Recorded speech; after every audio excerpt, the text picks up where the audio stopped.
That's Mary Marst, isn't it? Her reputation preceded her, didn't it? Well, it isn't every day a spoiled heiress becomes the acting CEO of an international hotel conglomerate. That's true. The Marst Corporation. Mary was certainly Daddy's little girl. Well, this family has seen its share of tragedy recently. What is it, 2 years ago, Frank Marst and his wife Ellen died in a skiing accident over in Europe? Then Frank's will hands over the family business to Mary, only to have her nearly die in a car accident. She suffered second and third degree burns all over her body. I don't think she was expected to live, and that was over a year ago. Well, you gotta hand it to her. She always defied expectations. She was pretty tough. So tough, maybe someone just got tired of waiting.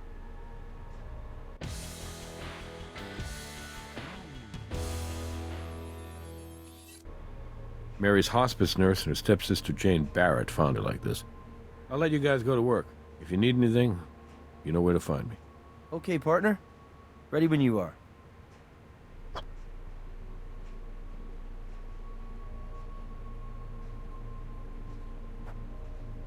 Shoe impressions? Left in mud? The mud's still moist, fresh.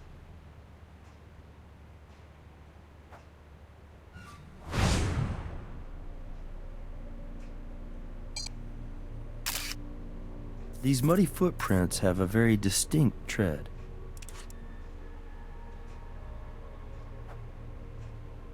Have you ever seen one of these before? It's a device used with an IV to monitor a patient's dosage of medication. So it looks as though if Mary were experiencing some pain, she could just push this little button here, and the regulator would release a dose of morphine into her IV. You see this? There's a serial number right along the broken seam here. So if we put these pieces back together at the lab, we should be able to read it.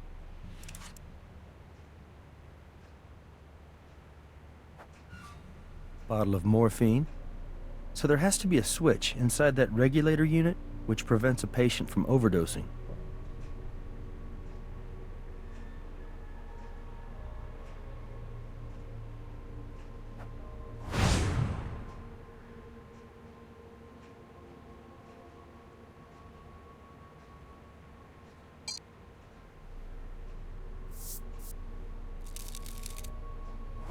Now that's an excellent print.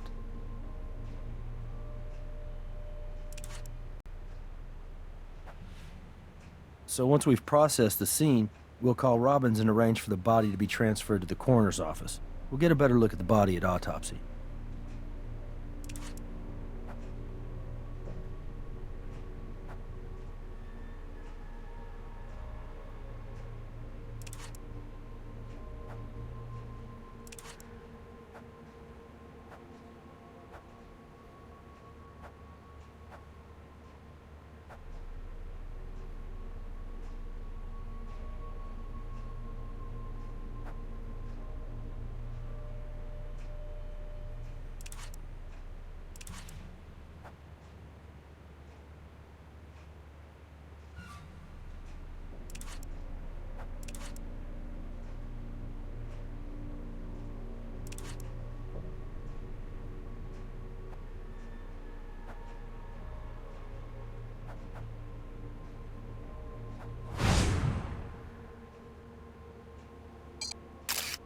We should compare these footprints to the ones we pulled from the next room.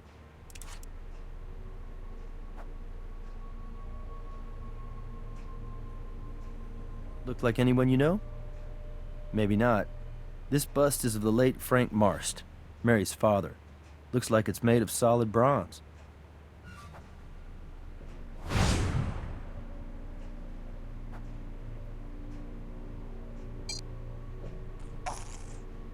That's good. We'll be able to compare those marks back at the lab. Not bad for a preliminary assessment. What's next?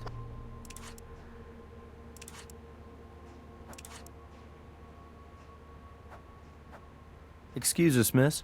We're with the Las Vegas Crime Lab. We'd like to ask you a few questions, if you don't mind. Starting with your name, please. I'm Pauline Liu. I'm Mary's hospice nurse, but I suppose you might have been able to guess that from the uniform. That is, or was, the unit which regulated Mary's morphine dosage. The mobility in the two fingers on her left hand allowed her to press the button on the regulator. By breaking the regulator, there'd be no control over how much morphine Mary was receiving. There'd be no way to monitor it. If Mary pushed the button too often, then a small safety latch inside the regulator would engage. The latch blocks any further signals into the mechanism dispensing the morphine. It's what prevents an overdose. Yes, and Miss Barrett, that's Mary's stepsister. She and I found Mary. Like this. About 7:45, I think? Miss Barrett visits us every Sunday and she usually arrives by 10 o'clock, but today she was early. She rang the bell about 7:30. Miss Barrett and I were together when we came into the room and found Mary, just like this. I was just devastated. No, it's just not physically possible. Mary was burned over 75% of her body, and we're talking about burns which were second and third degree. The scar tissue is so extensive, her mobility had been limited to 2 fingers on her left hand. It's hard for me to say this, but I do believe Mary wanted to die. It's a miracle she survived the car accident, but the quality of her life from that moment on was extremely poor. It's difficult to imagine just how much physical pain she was in on a daily basis. We did as much as we could to ease that pain, but I know she's in a much better place now. Could she talk at all? No, the damage to her vocal cords was too severe. And she couldn't move enough to sign either. Miss Barrett once purchased a computer for Mary so she could literally talk through it. But even though you could operate the voice software with the touch of a button, Mary showed no interest in it. Are you familiar with the Nightingale Pledge? It's an oath nurses take, like the Hippocratic Oath. Part of it goes, I will abstain from whatever is deleterious and mischievous and will not take or knowingly administer any harmful drug. So in answer to your question, no, I did not assist Mary in ending her life. I have a small room at the house. Family prefers I refer to it as the chalet. Anyway, when the family hired me, it was with the understanding that Mary required 24-hour care. I can't remember Mary ever having a call button, actually. I used to just check in on her 4 or 5 times a night. But I stopped doing that a few months ago when the doctor was able to adjust the regulator to administer a dosage which allowed her to sleep peacefully through the night. I should have never have stopped checking in on her. Maybe I could have saved her. No, Mr. Barrett, John, Mary's brother, well, stepbrother, actually. I'm sorry, it's a little confusing. He lives in the chalet. He told me he moved in right after they decided to check Mary out of the hospital. She hadn't been expected to live very long, and they thought it would be nice for her to live out the rest of her days looking out over the waters of Lake Merritt. He spent a lot of time with her every day, talking to her, reading to her. They were very close. When we couldn't revive Mary, Mr. Barrett got very upset and left the house. I don't know. I took care of Mary, but I was not particularly close to the family. I tried to be as inconspicuous in their lives as possible. Yes, of course.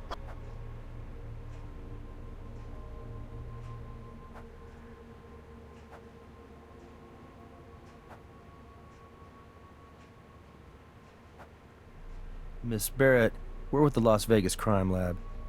I know you're upset, but we'd like to ask you a few questions if you don't mind. Of course, officers. Whatever I can do to help.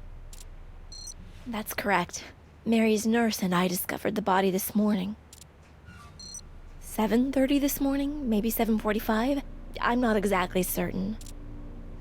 Yes, she was lying almost exactly like this, but the nurse and my brother John did try resuscitating her, so the body may have been jostled a bit. I made sure none of us moved anything else because I understand the importance of not disturbing a crime scene. Her morphine regulator was smashed. Mary couldn't do that. Poor thing could only move 2 fingers on her left hand. God bless her. I pray she's in a better place now. You'd think anyone living like this would want to die. Not Mary. She was a fighter, and she was a real inspiration to me. When I moved away from here, I thought I'd never come back. But after Mary's accident, I started flying in from LA every Sunday. I swear to you, as God is my witness, Mary wanted to live. Yes, I live in Los Angeles. I work for a public relations firm, but like I said, I fly out to visit Mary every Sunday. Yes, that's right. I'm sure you've heard of my stepfather, the self-proclaimed hotel tycoon. The bust is almost as imposing and impressive as the man himself. He and my mother died less than a year after it was commissioned. They were skiing in the Swiss Alps. I can tell you, everyone was shocked when the living will entrusted Mary to step in as the acting CEO of Marst Hotel and Entertainment.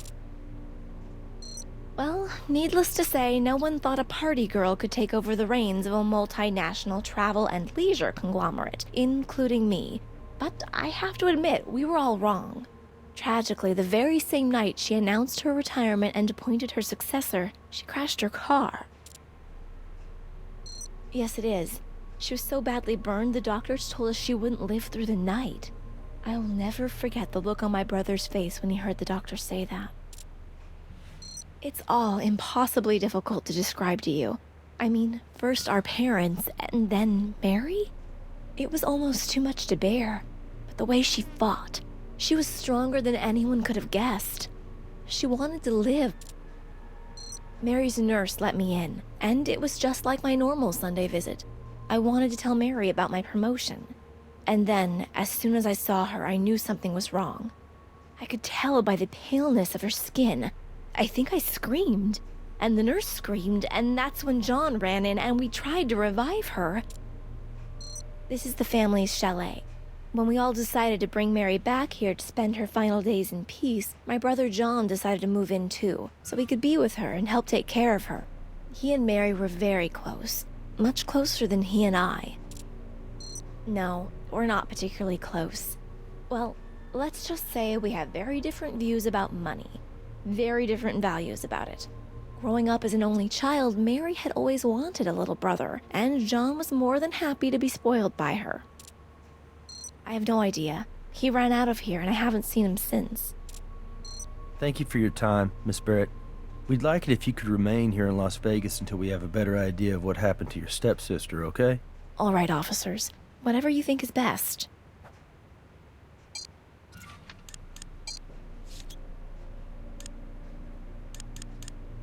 I'll call Robbins, tell him to send somebody down here to pick up the body, and I'll make sure the officers hold the scene for us, just in case we need to come back here.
All right, now we should be able to read the serial number.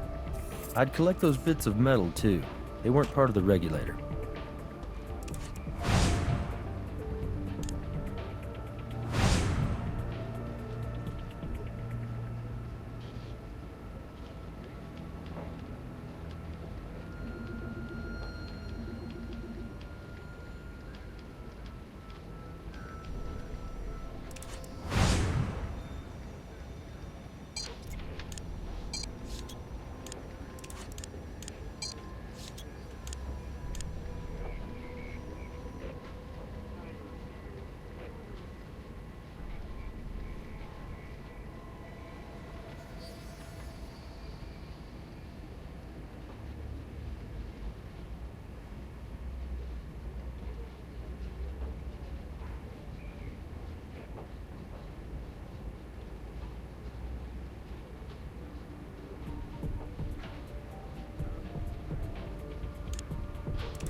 So, the print on the bottle matches Jane Barrett. It says here she was arrested 6 months ago as part of a Death with Dignity demonstration in Carson City.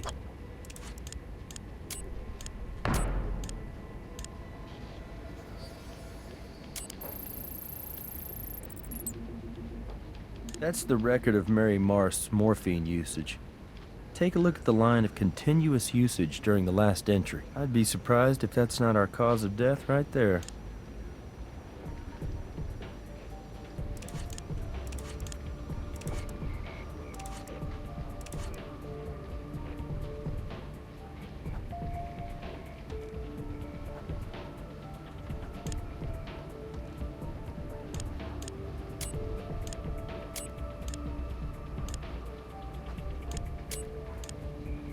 Same tread, same size. So whoever passed by the bronze bust of Frank Marst also approached Mary Marst in her bed.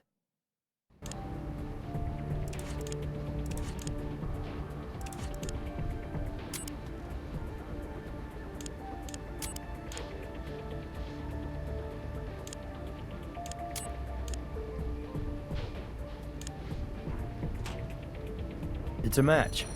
That bronze trace we found in the broken regulator pieces came from that bronze bust of Frank Marst. The evidence suggests someone took the bust from the front room and used it to break open the regulator. Then they removed the morphine control inside. Then the murderer pushed the button on the regulator to give Mary an overdose of morphine. If Mary was awake, she would have been forced to lie there and see it all happen, helpless.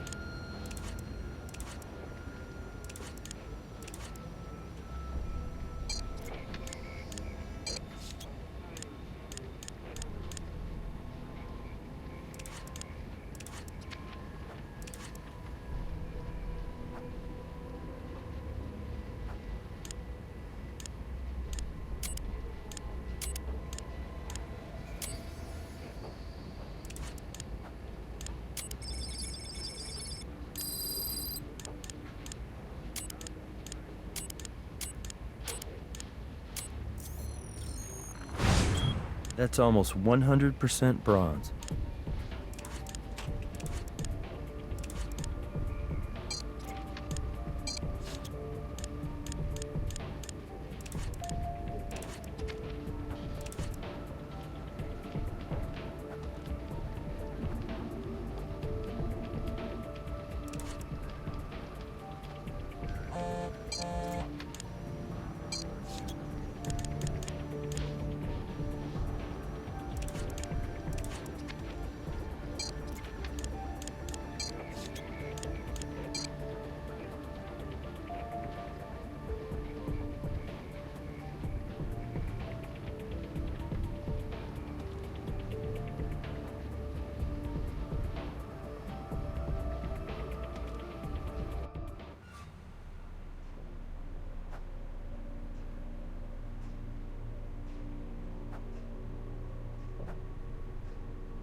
Based on what evidence? Prints on the bottle of morphine belong to Ms. Barrett? Well, until Doc Robbins gives us the results of the autopsy, we can't even think about a warrant. But maybe Ms. Barrett will come in here voluntarily to answer some more questions. No harm in asking her, right?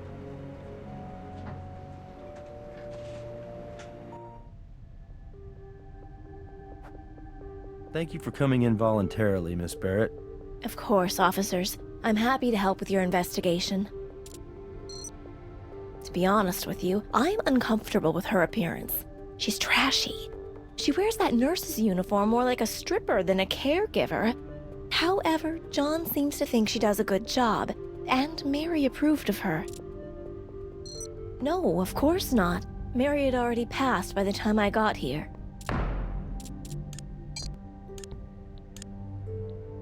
Oh, I'm sorry. I thought you meant today. I did change her morphine when it ran out during my visit last week.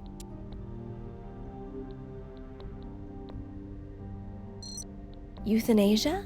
Well, it's one of those... In theory, it sounds like something which could be a good thing, but in practice, what scares me is the opportunity for abuse. Kids offing their grandparents in order to inherit the money to buy a new cell phone? No, I'm opposed to it. Miss Barrett, are you aware that your fingerprints are on record because you were arrested 6 months ago at a death with dignity demonstration in Carson City? I wish I could chalk that up to youthful indiscretion, but obviously I was old enough to know better. Suffice it to say, my politics 6 months ago had more to do with my personal relationships than my personal beliefs. I don't mean to suggest that there's anything wrong with the death with dignity people. It's just that I wasn't really with them, if you know what I mean.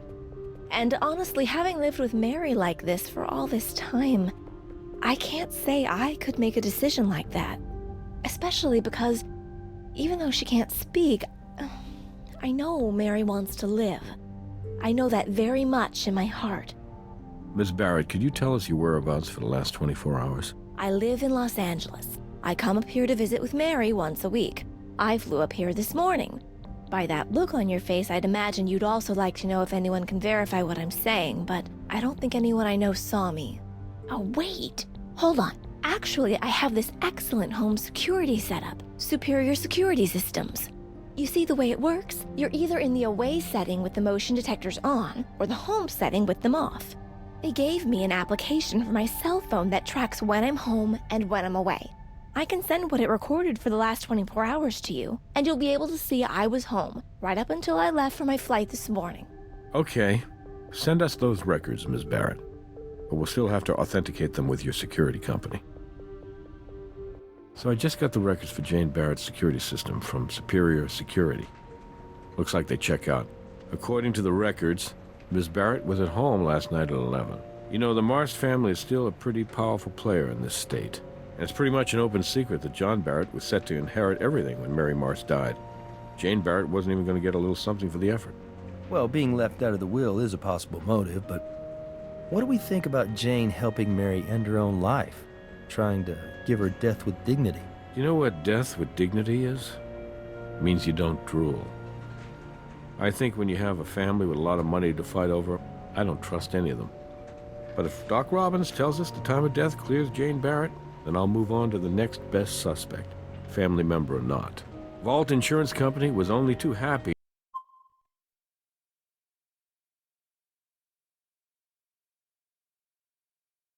to provide us with their claim file on Mary Marst's accident. Hey, Robbins here. Sorry if I slowed you down any, but I was finally able to determine your victim's time of death. You're looking at somewhere around 11 p.m. last night. Why don't you meet me in the morgue when you're ready, and we can go over the rest of the autopsy results.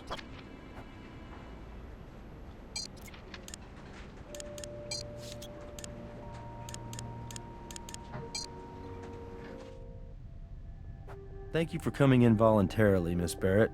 Certainly. Anything I can do to help discover what happened. Even though the family's resources are available to me, I have tried very hard to remain self-reliant. Truthfully, my only indulgence is using the family plane to fly back and forth for my Sunday visits. This is my first time flying commercially. It was more frustrating than I'd expected. It took about 4 hours in actual travel time to get to Vegas. I mean, I could have just as easily driven here. But you don't really need to hear about any of this, right? Sorry. Thank you for your cooperation, Miss Barrett. We may have some more questions for you at a later time, if that's all right with you. No, not at all. Please don't hesitate to contact me.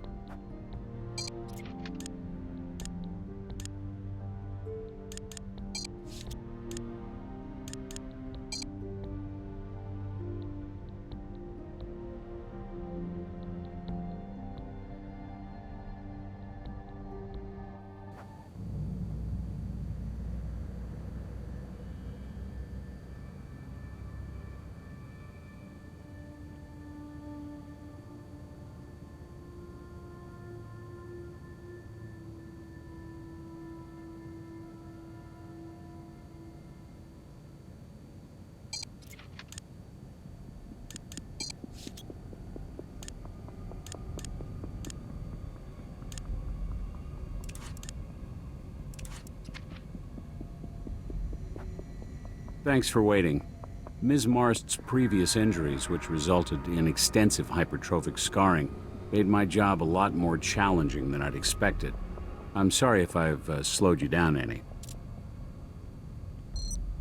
Just because something walks like a duck and quacks like a duck doesn't mean we shouldn't assume it's a duck. The massive amounts of morphine found in the victim's system would lead one to expect death by overdose-related causes, and I did determine Ms. Marst's cause of death to be asphyxia due to morphine intoxication. Because the extensive scar tissue in Ms. Marst's lungs was hypertrophic, it took a little while for me to distinguish the morphine as the root cause of the asphyxia, as opposed to a more general catastrophic failure of the respiratory system due to her persistent condition. Is it just me, Doc, or did this autopsy take a little longer than usual? Well, Nick, it's just been a while since I examined a body with such severely burned tissues that hadn't been a contributing factor to COD.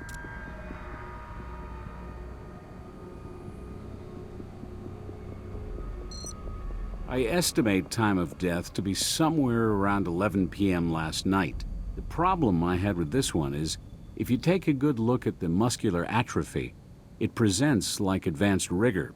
These pressure ulcers and skin abrasions also led to some initial confusion over the degree of livor mortis. And finally, once I got Ms. Marst's medical records and saw she'd stopped eating solid food about 3 months ago, I knew I couldn't use any partially digested food to help set her time of death. Man, you weren't kidding when you said this one was challenging. Yeah, but that's what keeps the spark alive in this job. It's a good question, and I have no answer for you. Now, in a situation like this, where such a high dose of morphine is involved, I look for signs of cadaveric spasm. Because when voluntary muscles are deprived of oxygen due to, say, strenuous activity, these muscles tend to seize up perimortem, and indications of cadaveric spasming, let's say in the hands or arms, would tend to suggest the victim was in the midst of a struggle around the time of death, and I looked for such indications. When I got the full tox report back, it seemed to me that the level of morphine in her system was so toxic, it probably caused her to slip very quickly into an unconscious state just prior to the total collapse of lungs. So, absent any indication of cadaveric spasm, I concluded your victim's voluntary muscles were not engaged in any such strenuous activity perimortem. The more important point here is that whether this was a deliberate act of murder or an assisted suicide, Mary Marst's death was the result of a homicide. No, it would have been impossible. Her medical records indicate Ms. Marst sustained multiple near-fatal injuries in a car crash. Apparently, she actually inhaled burning fuel, which obviously severely and permanently damaged her vocal cords. Sure, I collected them for you, as usual. Anything I can do, feel free to take a closer look at the body yourself. Oh, almost forgot. There's a shard of some kind embedded in the back of her left hand. I left it for you to collect.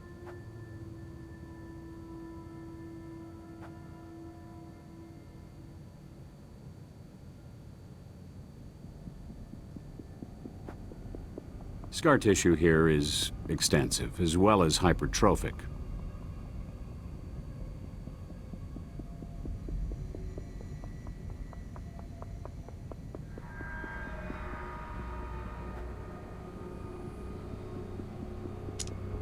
That's the shard I told you about.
Looks like an acetone and some hydrogen cyanide combined into fibers of an ethyl methacrylate monomer and bonded with a similar but complex polymer of transparent thermoplastic. It's a tiny piece of a cosmetic fingernail. I wonder, when was the last time Nurse Lou had her nails done?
Okay, so this pretty much backs up what Jane Barrett told us. She was home in Los Angeles last night.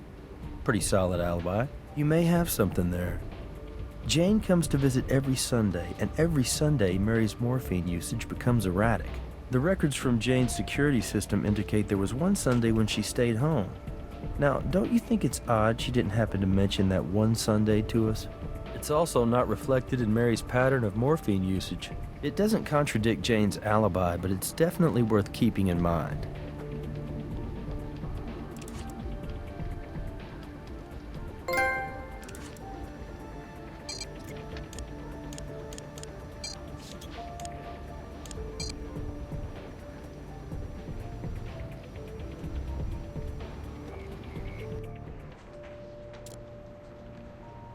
What do you got in the way of evidence?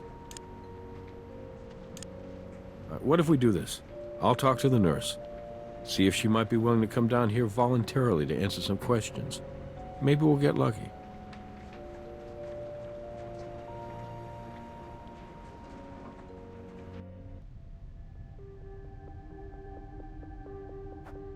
Nurse Lou, we appreciate you coming down here voluntarily to answer some questions. You're welcome. I don't think there's any more I can tell you, but I'd like to help you if I can. These? Yes, they are.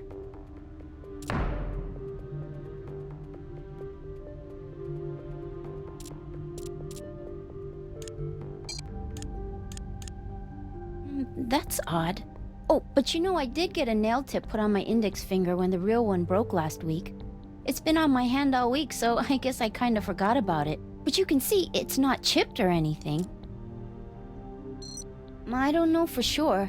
I do know there's an area down by Lake Merritt where the family keeps their boat, and Mr. Barrett, he likes to go down there when he wants to be by himself. Given what's happened, I wouldn't be surprised if he's there now. Mr. Barrett would tell Mary about the boat in the lake and how it was the only real place in the world he could find any peace. He and Mary spent a lot of time together. He would sit there beside her and carry on a conversation as if she were talking right back to him. I wasn't eavesdropping, I just couldn't help but overhear their talks. Or his talking, that is. Mr. Barrett is my employer. He pays me to provide home care for his sister.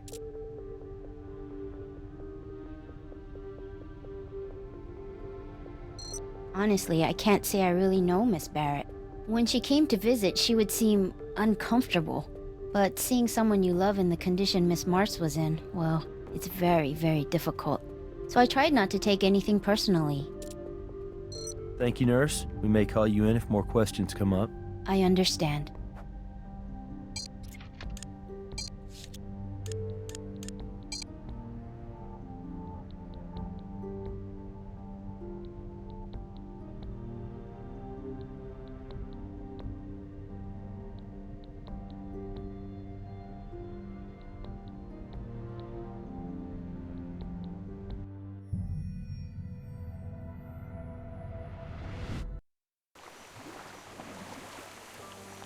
That must be our man. Right where Mary's nurse said he'd be.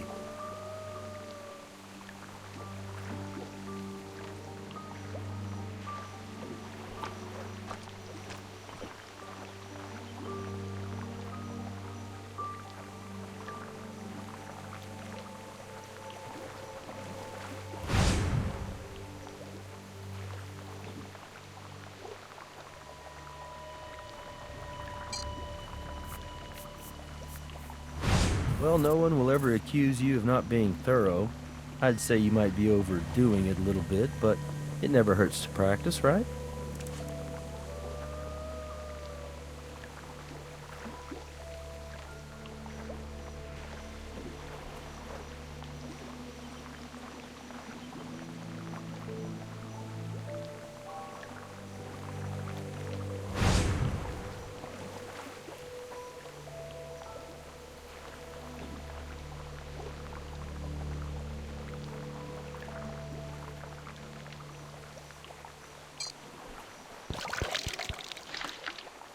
Good idea. We can use the microscope to compare the mold against any prints we find.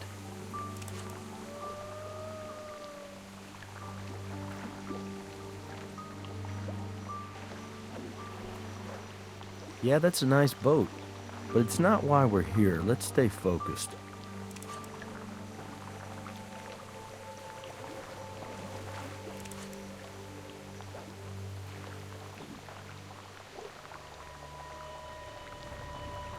John Barrett, we're with the Las Vegas Crime Lab. Okay. Do you think I'm gonna need my lawyer? We're looking into the death of Mary Marst, and we'd like to ask you some questions. I didn't do it. What else do you need to know? Sister. Mary was my sister. Even though our mothers were different, that didn't matter. And Mary was the only real member of my family I had left. Well, she's gone. What the hell are you trying to insinuate? Mary was a fighter. Most people just lose their will to live. Not Mary. She was an inspiration. You know what? That's really none of your business. My opinion? I think you're wasting your time. And mine. My sister's gone, and your investigation isn't gonna change that. I'm gonna let you in on a little family secret. We have a real problem with authority, unless we're invested in it. So any more questions you have, save them for each one of my lawyers. Yeah, give me a call. We'll grab a drink or something.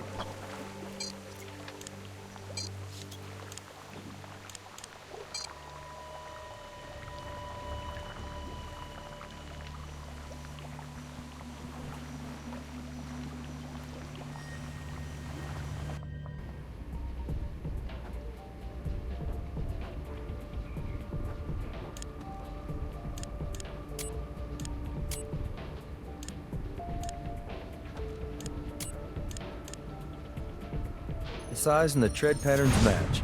Our suspect was wearing these shoes. We need to talk to Brass.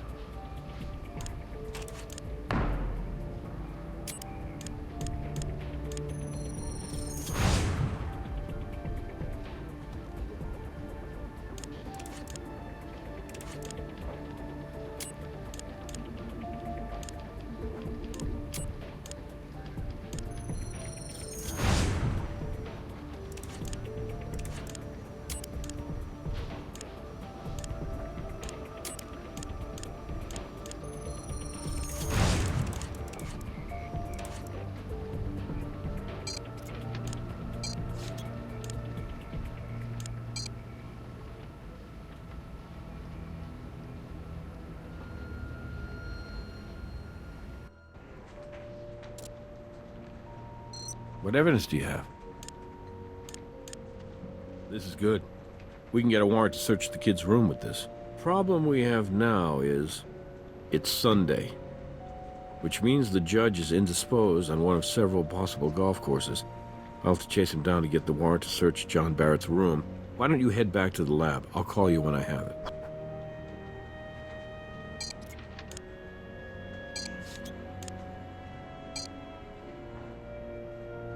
You recognize him? This is a statue of St. Ambrose, patron saint of beekeepers. The statue belongs to Beatrice Salazar. At least it belonged to her back in 1982.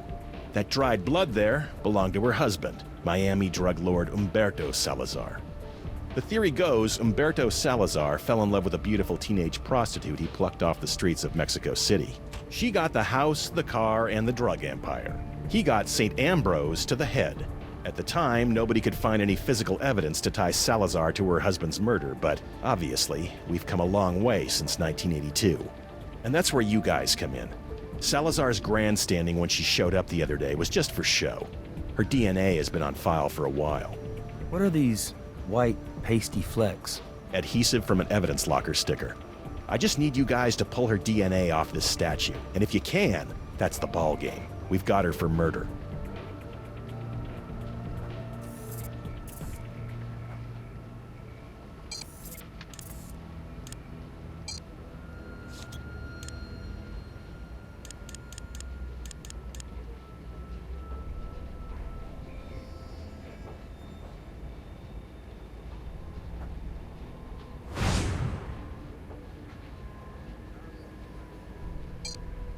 Nothing to collect here.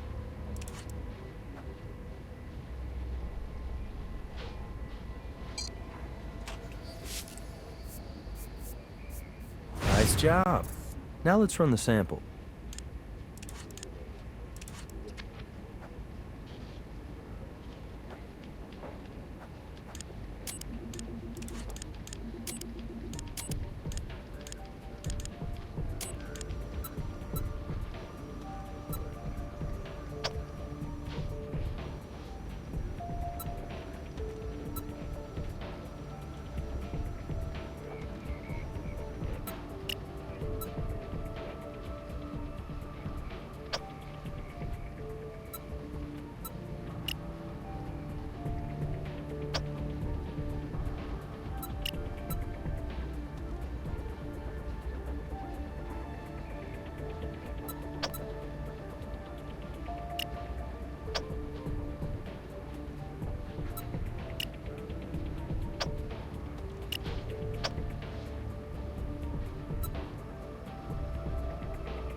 Wait, what's going on? I'm not sure. Somehow, proteins got denatured, cooked. They're useless. Son of a bitch. What the hell happened? It doesn't make any sense. The concentration of sodium lauryl sulfate is way too high. But I was standing right there beside you. I saw you prepare the sample correctly.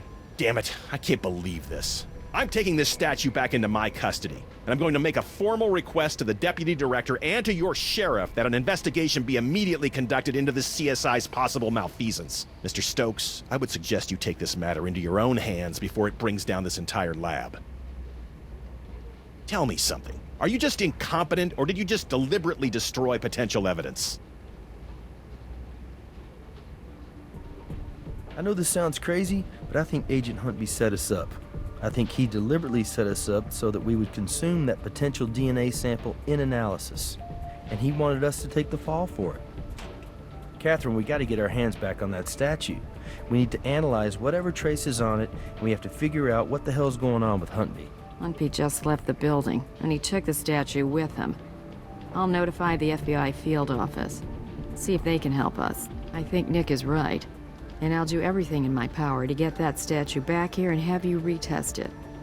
But until we can get this thing totally resolved, I think it's best for the credibility of the lab if I keep you off any cases pertaining to Beatrice Salazar. I understand you have another case you're handling right now. I recommend the two of you keep working on it. So, walk me through this again. Okay. We used a moderate concentration of sodium lauryl sulfate to lyse the cell walls.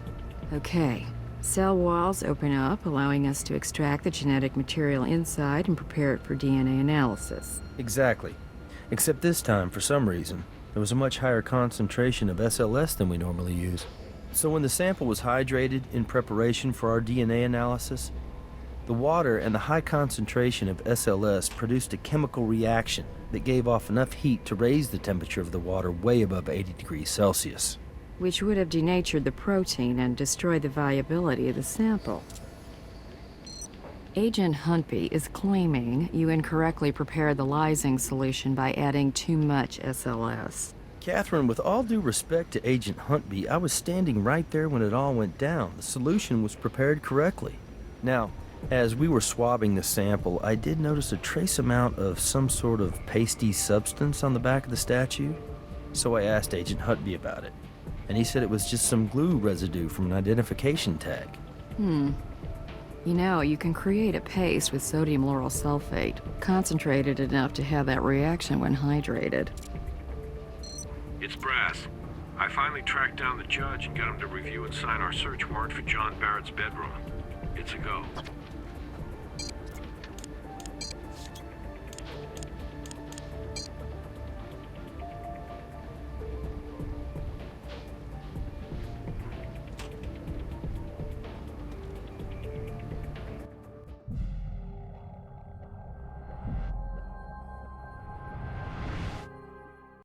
Brass had a hell of a time getting this search warrant. Let's not waste it. Stay sharp.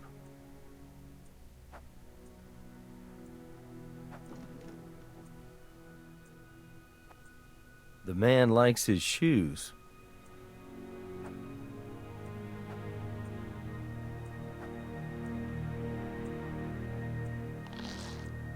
Mud on the shoes looks like it hasn't dried.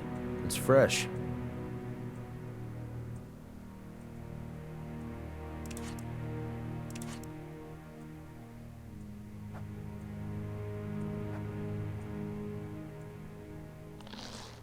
Perks of the job, right?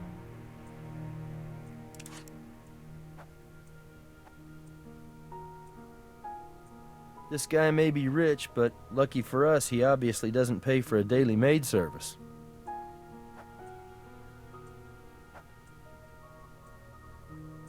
Look what we have here. Cosmetic fingernail, which looks as though it's fallen off, and taken a bit of the real nail with it.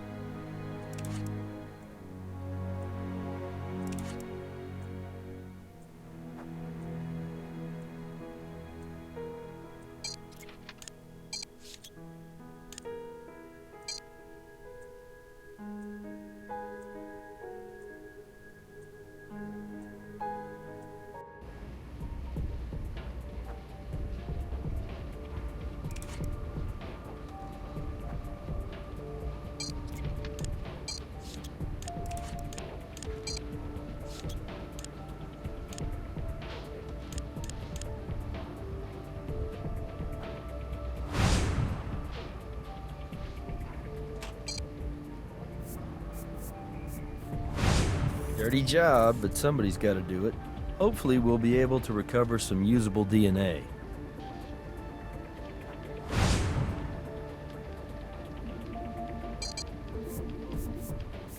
If we're lucky, we'll find out if she had a partner.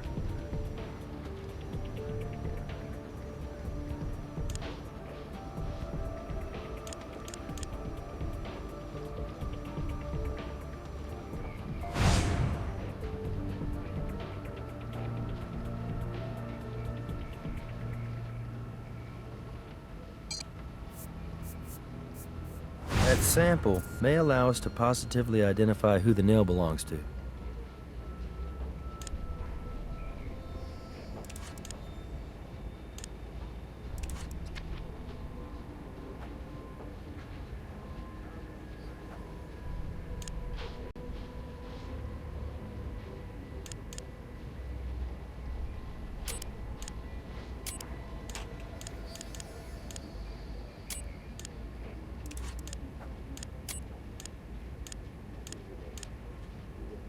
The tread of this shoe is the same size and pattern as the shoe impression we collected from the crime scene.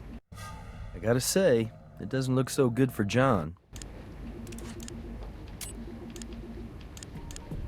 The tread of this shoe is the same size and pattern as the shoe impression we collected from the crime scene.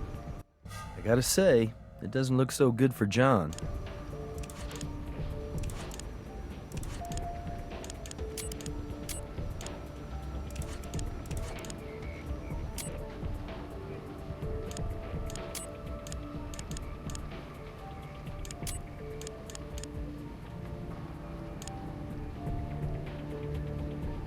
Tiny piece of a cosmetic fingernail. Matching an unknown to an unknown like that doesn't tell us much. Have we processed all of our evidence as thoroughly as we can? Seems like we might have a test or two to run.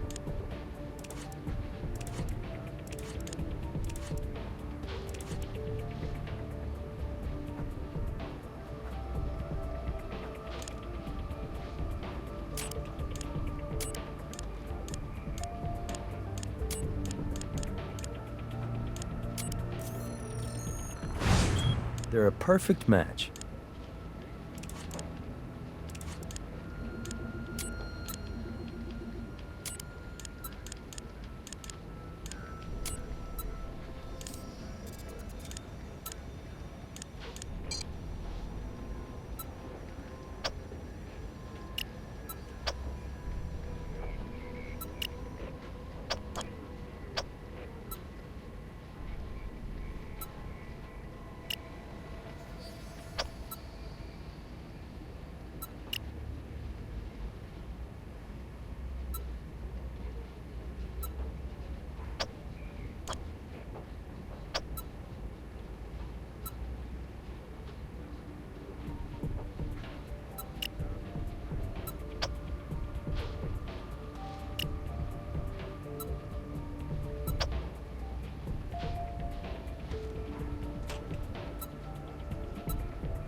Okay, so not only is Nurse Lou a stripper with a rap sheet, she lied to us about the fake fingernail.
Well, hello.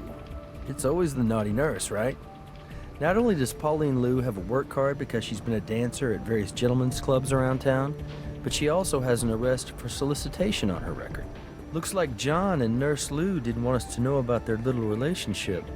Do you want to tell Brass, or should I?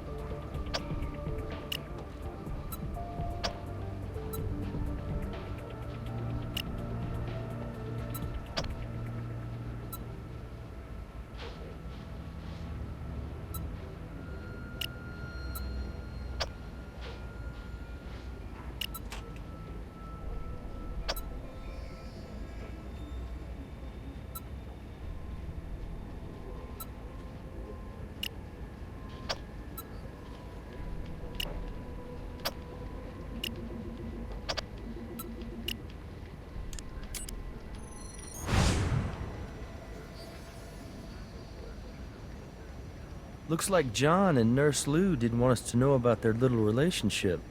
Do you want to tell Brass, or should I?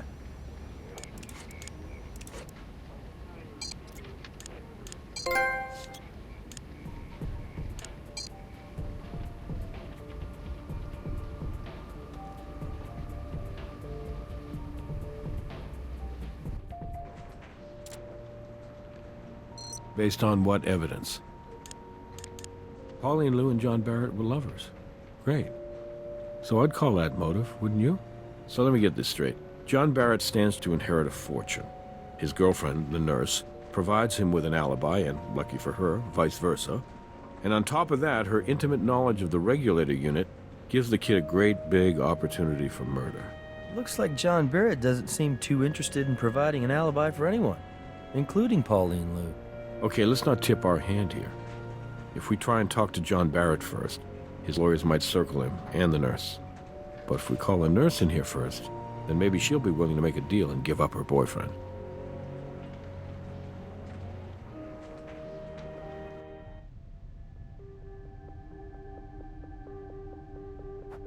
I'm very confused by this situation. I've tried to be very cooperative. Have I done something wrong? Well, like I told you before, I chipped a nail and replaced it with this one I have on. And I've had it on all week. Why are you asking?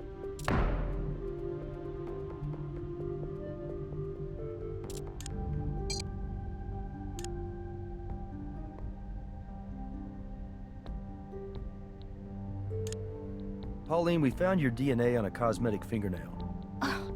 That's right. You know what? When I first broke my nail, I put on a different replacement. But I didn't apply it right, so then I put this one on. In fact, I didn't even put this one on. The woman who does my nails did. But I don't see why any of this matters because that was all like a week ago.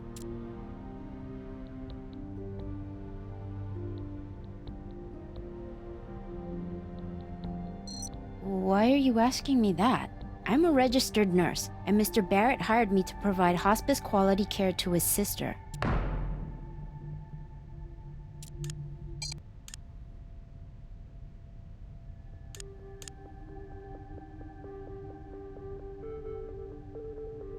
Pauline, I'm gonna ask you again. What is your relationship to John Barrett? I think you know why I'm asking. Because according to the semen and vaginal contributions we found on this underwear, you and Mr. Barrett were very intimate. At least on one occasion. It's true. I love John. We've been together for some time now. I met John not long after his parents passed away. I probably fell in love first. I think he was more interested in being distracted. You see, before I was a nurse, I was a dancer. A stripper, actually. It's not something I'm proud of, but it's not exactly something I'm ashamed of either. It paid my way through nursing school. I'd always dreamed of being a nurse. And it brought me to John. But I never quite had enough confidence or, I don't know. Maybe I just didn't have enough experience to pass my certification tests. John was the only one who ever believed in me. He's the most sensitive, caring man I've ever known. Pauline, you've been telling us this whole time that you're a registered nurse. Yeah, well, for all practical purposes, I am. It's just that I don't actually have this certification yet, and I didn't want to get John into trouble for having hired me. Look, I swear to God, that's the only reason I tried to hide our relationship from you. Look, all my life, all I've ever wanted to do is be a nurse and help people. I couldn't bear the thought of being barred from the profession for good because of this. As Mary's nurse, you definitely had what we like to refer to as opportunity. You following me? Okay, now since you and John had a little thing going on, and he stood to inherit the family fortune if and when Mary died, well, that gives both of you motive. What really complicates things is that you've told us two different stories. I'll tell you what, Miss Lou. We're all reasonable people. We know you and John are in this thing together. That's why we're prepared to offer you a deal. Testify against Mr. Barrett, and we'll make sure that you do the bare minimum of jail time. What do you say? No, please, I'm innocent. You've got to talk to John. He'll tell you. We were together all night. I swear to you. You lied to us, Pauline. Now it's kind of hard just to take you at your word. And since John's not talking, we're really going to need your help to find something to back up your story. If John knows what's going to happen to me, he'll talk to you. I know he will. He's a very complicated man. Before her accident, Mary gave John a gift. It's a goofy little thing. This little finger puppet. It was like this private joke between the two of them. But then when Mary got hurt, that stupid puppet began to mean the world to John. He would hold it at her bedside and try to make her laugh with it. But last week, the puppet got lost somehow. I'd been cleaning up and I must have misplaced it, but John went ballistic. I mean, you'd have thought I'd run over his dog. Anyway, day before yesterday, I found the damn puppet. I was thrilled. I went down to the lake, down by where they keep the boat, and I was gonna surprise John with it, but before I could say anything, he started screaming at me. And that's when I threw that stupid puppet away, for good. Well, not exactly for good. I tried throwing the damn thing in the lake, but instead I ended up tossing it into the family's boat. Okay, this is the crazy part, and the whole reason I'm telling you this. I think if John gets that puppet back, then he might be able to open up to you guys. He's missing Mary so much. He just needs to have a piece of her back, and then he'll open up and tell you everything you need to know. I'm sure of it. That's all for now. Thank you.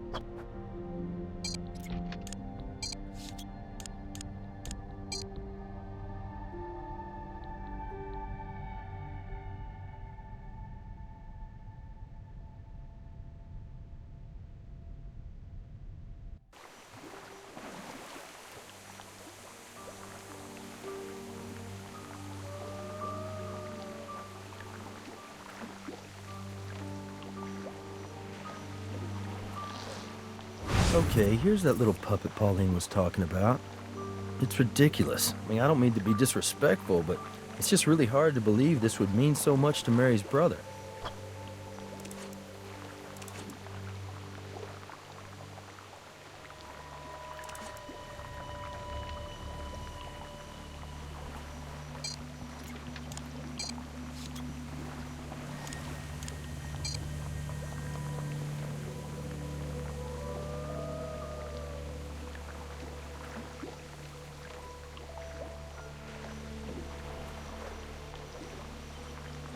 Looks like John's come out of hiding. Oh, God. Where did you get this? We understand it has a lot of sentimental value for you. It does. It may seem silly to you, but it means a lot to me. Thanks. This finger puppet. This dumb, ugly little finger puppet is proof I killed my sister. She gave it to me just before the accident. And then afterwards, I'd put it on her finger, and she'd make me laugh.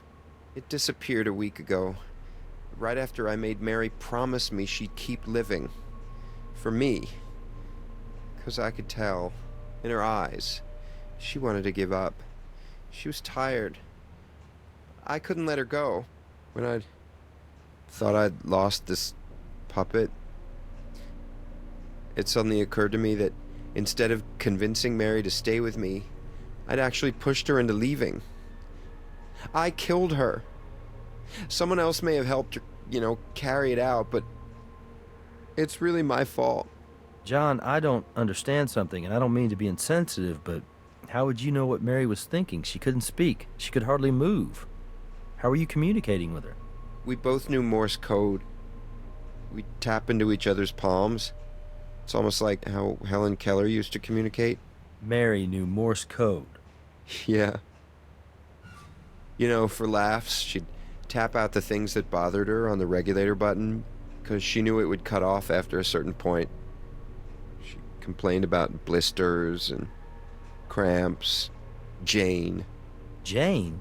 Yeah. Mary told me every Sunday at some point she'd get so bored when Jane came over that she'd spell her name out with the regulator button. It's like the finger puppet. Stupid, but funny. I really miss her. We need to get back to the lab and review those regulator records. I think we may have overlooked our best witness.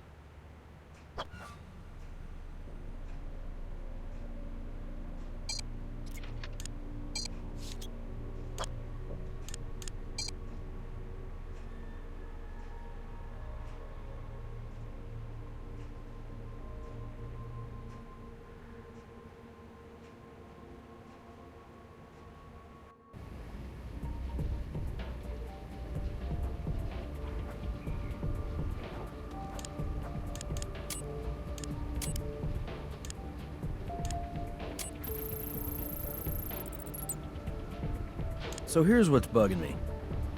Every time Jane comes to visit, Mary all of a sudden has this wildly unpredictable pattern of morphine dosing. And I just couldn't put my finger on what was gnawing at me. What could Mary possibly be thinking? And then it hit me. If you were to take Mary's erratic pattern and filter it through the computer as a Morse code pattern, did you see Mary's final message right before she died? J-A-Y-N. Morse code has been in use for over 160 years. It only ceased to be an international standard for maritime communication in 1999. And for some reason, I remember when the French Navy ceased using Morse code in '97. The final message transmitted was, "Calling all. This is our last cry before our eternal silence." Let's go talk to Brass.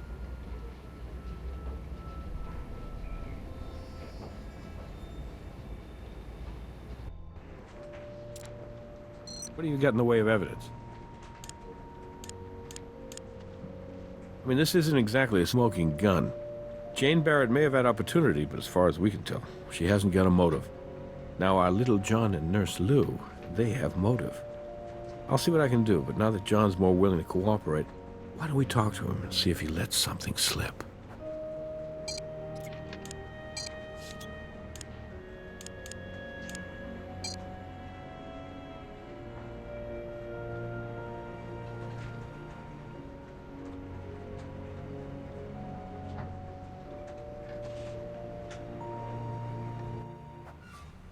Look, officers, this is a really terrible time for me right now. I'm sorry for lashing out at you. I realize you're just doing your job. I lied to you about one thing. If someone did this to Mary, I want to know who. I'll help you. In any way I can. Ask me whatever questions you need. I could talk about Mary all day if you wanted me to. That Pauline wasn't actually a registered nurse? Yeah, Mary knew. She didn't have a problem with it. She liked Pauline a lot. She also knew how I felt about her. I think Mary probably thought I could do better than an ex-stripper, but she was happy that I was happy. Everyone knew we were a couple, including Jane. I love Pauline, and I know she would never do anything to hurt Mary. And even if Mary had wanted Pauline to help end her life, even if Pauline had found some way to communicate with Mary about that, she would have come to me first. Whatever you think you have on Pauline, I'm telling you, you're wrong. Pauline doesn't know Morse code. How could Mary have asked her? I know you probably think I'm blinded by love or something, but Pauline couldn't have been the one who ended Mary's life. Pauline and I were home all night. We got back around 10, and then we basically crashed in our room till morning. It's not really much of an alibi, right? Nobody saw us, nobody called us, but it's the truth. I understand you have to ask me that question, but it still hurts. And the answer is still, no, I did not kill Mary. You see, John, the problem is, absent you having an alibi we can confirm, the evidence we have right now suggests that you had both opportunity and motive in your sister's death. What evidence? Well, for one thing, we found a shoe impression beside your sister's bed. It was left in fresh mud. We were able to match that impression to the shoes we found in your bedroom, the ones which still had caked mud on them.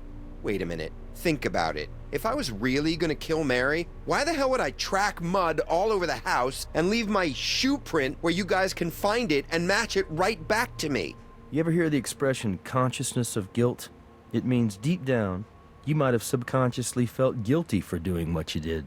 I didn't do what you think I did. The thing is, I have another pair of shoes just like those. I keep them on the boat. Somebody else could have used them. Somebody who wanted to make it look like I did it. Now, the weird thing is, I keep those shoes in a locked cabinet. But here's the key. Go check it out. Jane. My sister and I don't exactly get along anymore, but between the two of us, I'm the one capable of murder, not her. Jane didn't like Mary. She didn't trust her. But then after the accident, Jane tried really hard to make things right between them. No, Pauline and I were there all day. We never saw her. Do you lock the front door? No, we don't. I guess it's possible Jane could have come in without us seeing her. Anything's possible, right?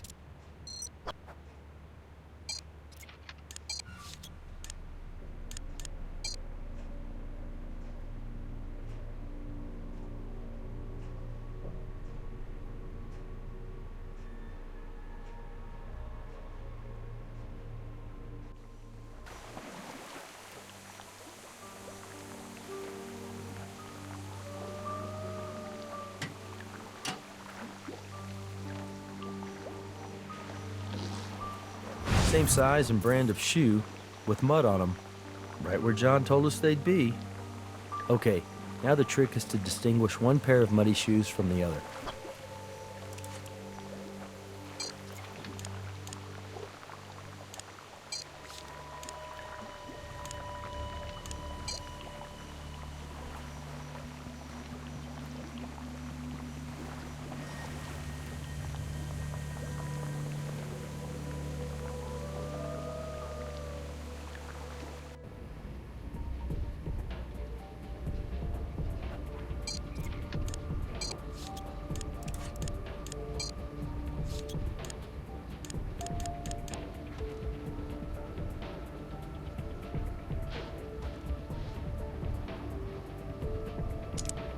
Good catch.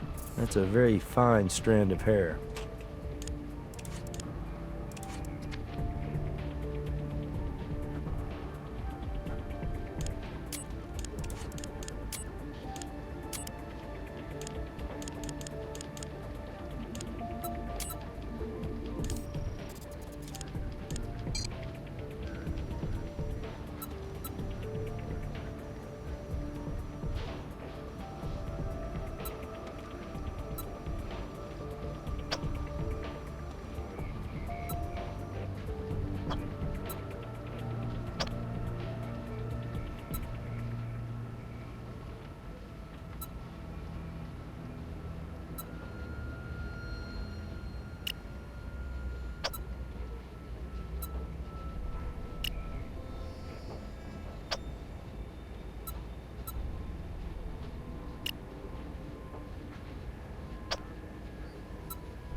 Appearances can be so deceiving, can't they? That's Jane Barrett's hair.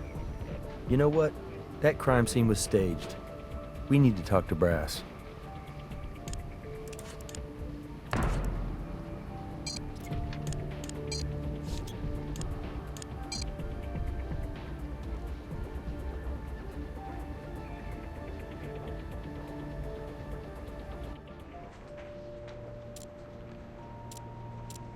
What evidence do you have?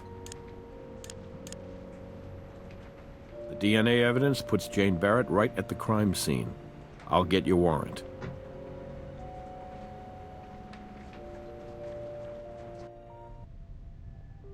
I don't understand. Why am I being brought in like this? I told you before I was at home in Los Angeles.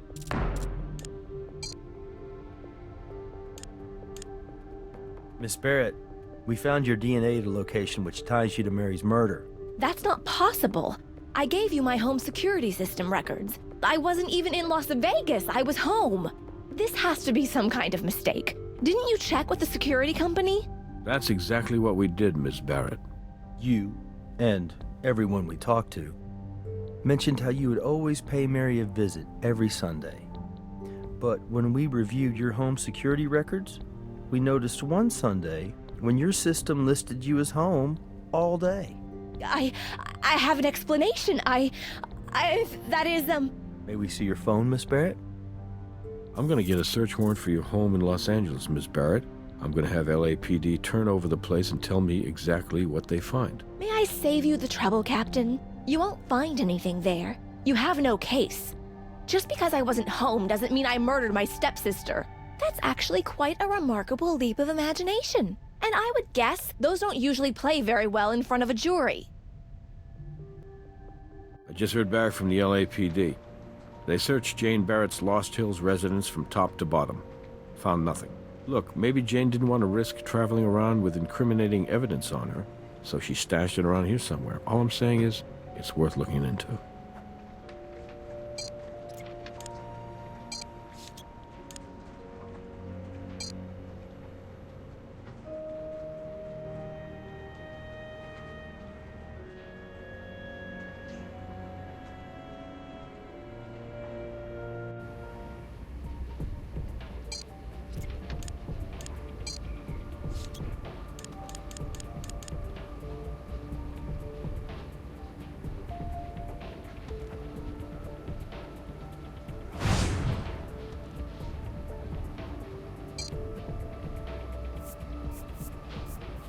This smudge wasn't on her phone earlier. It's not sticky, it's viscous, like oil.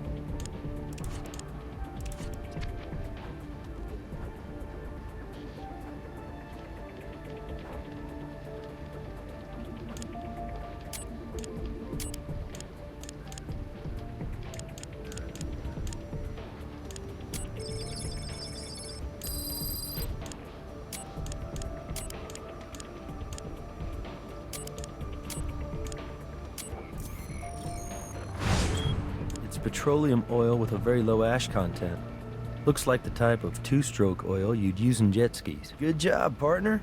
You proved that pool of motor oil is absolutely a pool of motor oil.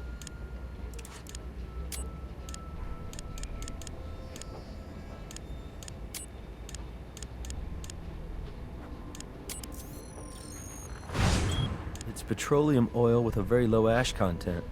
Looks like the type of two-stroke oil you'd use in jet skis. The chemical impurities in both oil samples match, which means we can put Jane at the lake very recently, but why would she go down there? Unless maybe she was trying to hide something from us. I think we're going to need something to search below ground as well as above.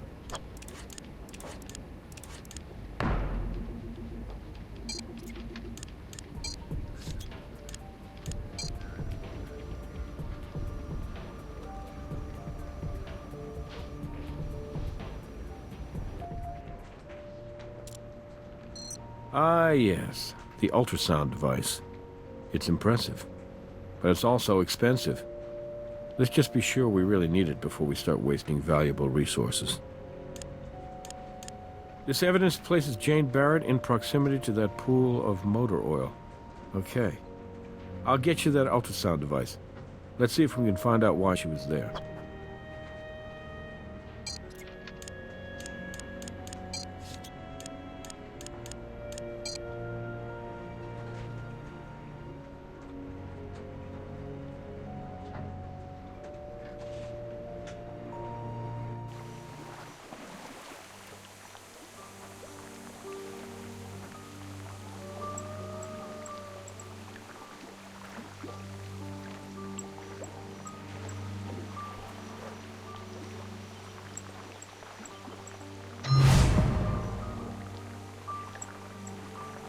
So this is what Jane was trying to hide.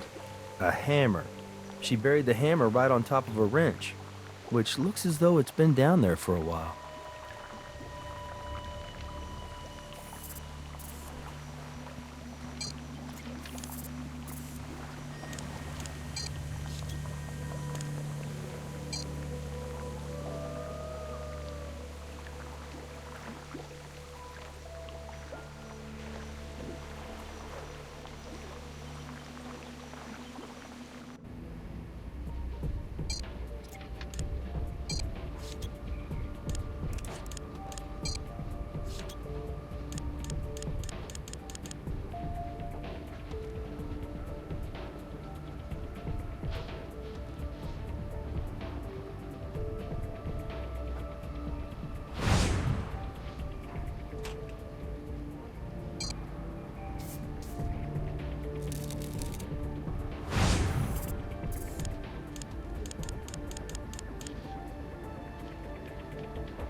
Looks like some kind of softer metal got embedded in the pitting on the hammerhead.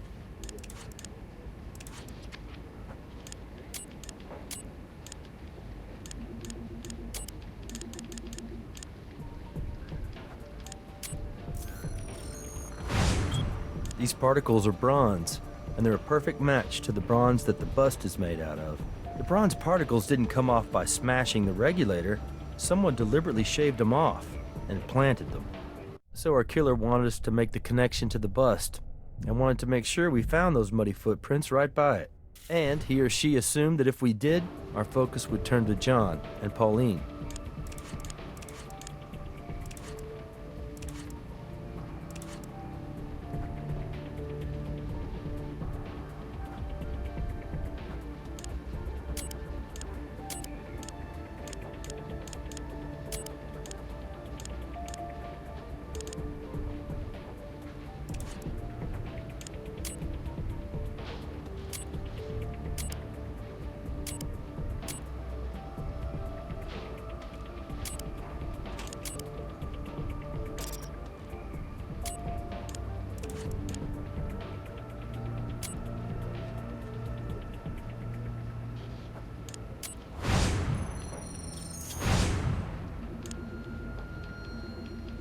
Jane Barrett's fingerprint is on the hammer used to smash the regulator. I'd really like to hear what Jane Barrett has to say.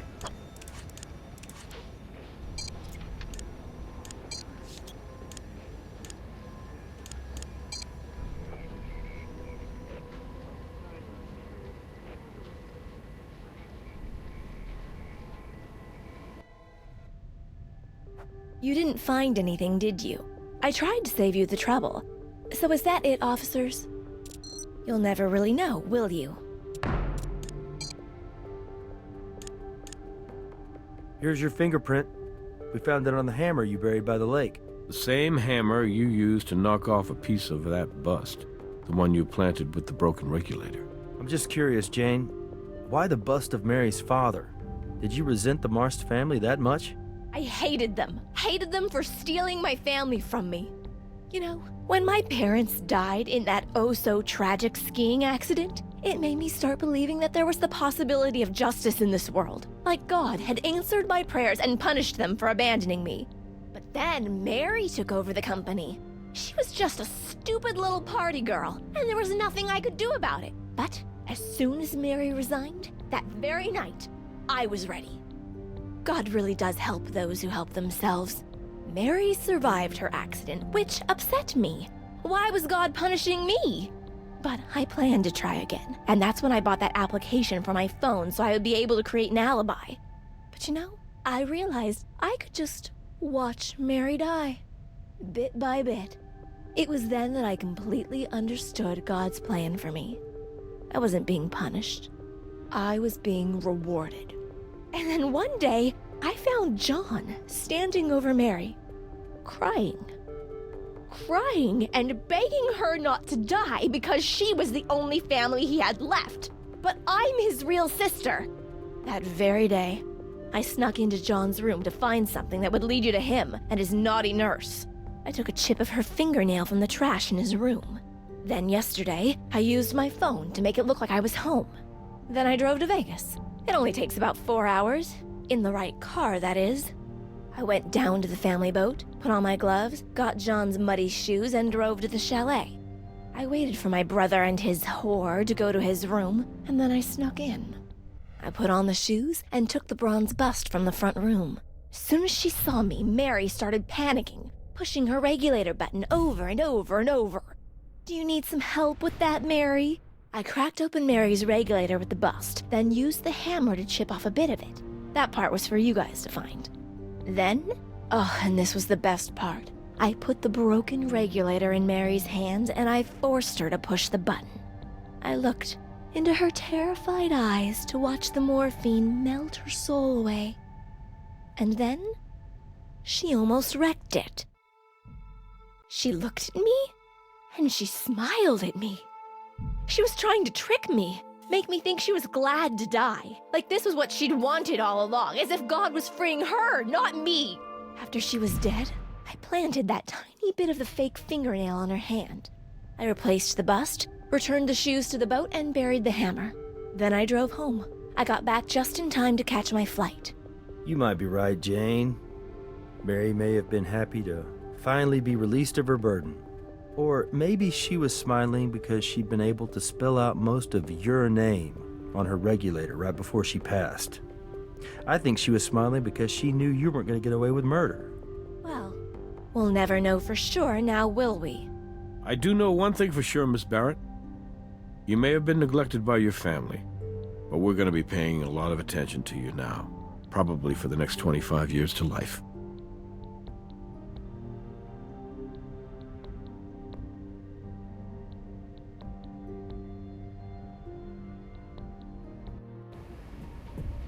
Very good work, you two. A confession is always a nice bonus in a case like this one. Technically, 2 confessions. One for last night's murder, and another for last year's attempted murder. You keeping score, Nikki? I just think my partner here deserves full credit for chalking up 2 scores. And I think it should go a long way towards breaking up that cloud hanging over the team because of Huntby. You let me worry about Huntby. I'm telling you, Catherine, he's dirty. Good night, Nikki.